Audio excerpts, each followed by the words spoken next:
Hello, welcome to or welcome back to my channel. I'm Veronica, and if you're new here, I'm currently in recovery from anorexia. So today I wanted to make an informative video for friends and family of eating disorder sufferers, or just anyone in general who's interested in what not to say to someone who has an eating disorder. And these are going to be more specifically targeted things targeted towards restrictive eating disorders like anorexia, because that's what I'm more familiar with. Also, if someone has sent you this, just know that it's absolutely not an attack on what you may be doing, but this is simply to help guide you to understand how to better support your friend or family member. Okay, so the first thing I wanted to talk about today is people saying just eat, or why can't you just eat? Eating disorders are very complex mental illnesses, and it's not just a simple choice of eating or not eating. Often eating disorders actually have little to do with food itself, but the restrictive symptoms may be related to other issues such as perfectionistic traits, poor body image, low self-worth, trauma, and body dysmorphia. There are also lots of complex genetic, biological, and social factors that can contribute to the development of an eating disorder. To someone on the outside, it may seem like an intense preoccupation with food, but in reality, it's a serious medical condition and should be treated as such. So instead of telling the individual to just eat the food, try asking how you can help support them. The second thing I wanted to talk about is people saying, "Are you going to eat all that?" or "I could never eat that much."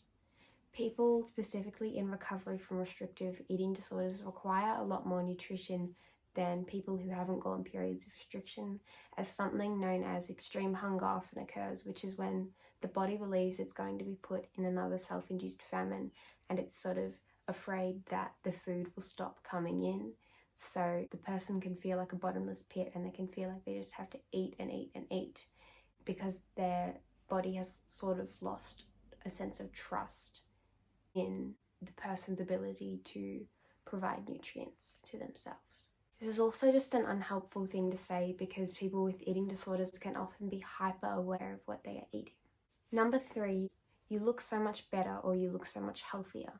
This can often trigger a spiral of behaviors and thoughts such as, oh, they can see that I've gained weight, and the fear of gaining weight, which is often associated with anorexia, can lead to the person feeling like they're fat and having negative connotations and feeling really low body image and self-worth. Instead of saying that the person looks healthier, you could say you look so much happier, or you've got so much more energy and you seem more like yourself. Trying to list the positives of a person's recovery and the good things about having energy and having nutrition can be a lot more helpful than simply just commenting on the physical factors of a person. Number 4 is don't normalize disordered behaviors or diet culture. This could be saying things like, "Oh yeah, I skip meals too sometimes," or "Oh, I didn't eat breakfast, I'm totally anorexic," which is not an okay thing to say at all, because disordered eating is not the same as having an eating disorder. It also minimizes the experience and severity of a real eating disorder, which goes much further than just occasionally skipping a meal. Number 5 is you don't look like you have an eating disorder. Eating disorders don't have a look. And many people who experience eating disorders are maintaining a normal weight. And in reality, barely any eating disorder sufferers are actually underweight. And invalidating their struggles can lead the sufferer feeling like they aren't sick enough, which can make it really hard for them to reach out for help. Number 6 is you're just doing this for attention. People don't choose to have eating disorders. They aren't a choice. Even if the person decided to go on a diet and then it spiraled out of control, they didn't choose to have the disorder. It's an illness, it's not a choice, and it's an awful thing to live with.